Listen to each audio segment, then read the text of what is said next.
Здравейте, приятели, това е част първа на страшните игри за Roblox. Така, днес ще си говорим с вас за хакерката, която предизвиква всички, които обичат да играят Roblox. Говоря за вас, хора. Знам, че обичате да играете Roblox много и стоите много в известните игри, най-много в тази. Избира си някаква разноцветна врата и влизаш в нея. Например, дори когато има свят, дори си пише имената на играта. Например, аз мога да играя там като Nutella Challenge врата. Имам предвид, че ако искам мога да отида в играта с Nutella. Просто тази игра може би ми е малко по-интересна. Освен това, днес мога да ви кажа много неща за тази хакерка. Така. Тази хакерка, която предизвика всички, има на аватар руса коса, две кокнища отгоре, разноцветни дрехи, обича да играе Brookhaven, обича да яде сладки неща, между другото там. Тя работи в пицария и други.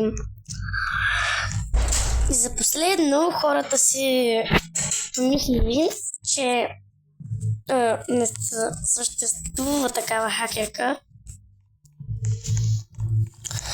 но те не бяха прави. Хора, не бяхте прави, когато казахте това. Има истинска хакерка, която просто блокира всички. Просто когато я видите, трябва да изчезнете от играта, в която играхте и видяхте това момиче. Ако се доближава с вас с нощ или с нещо по-страшно, значи трябва със сигурност да бягате. Иначе просто ви командвам, казвам ви като истинска приятелка, въпреки че не сме.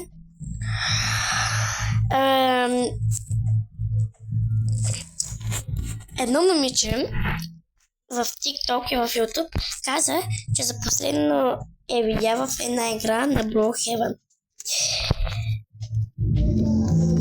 И тя съобщи, че се доближава след нея. Хакерката се доближаваше за това момиче. И това момиче дори си изтри Roblox.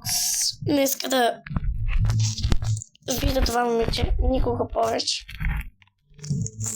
Просто тя осъзнала, че що разбра, че е истина, че това момиче е хакерка. Но тя знаеше, че не е истина. Но между другото, истина е. И ако вие не вярвате, въпреки че съм добра, трябва да вярвате. Не е хубаво да не вярвате в истината. Между другото, който обича да играе Roblox, и ако иска да изчезне тази игра, която види хакерката, най-много, той ще бъде блокиран без да изчезне. И да изчезне, отдавна ще хакерката да го блокира и да го изтрие, защото знае всички любопитни деца, които обичат много да играят и да стоят в Roblox. Чете мислите, просто да.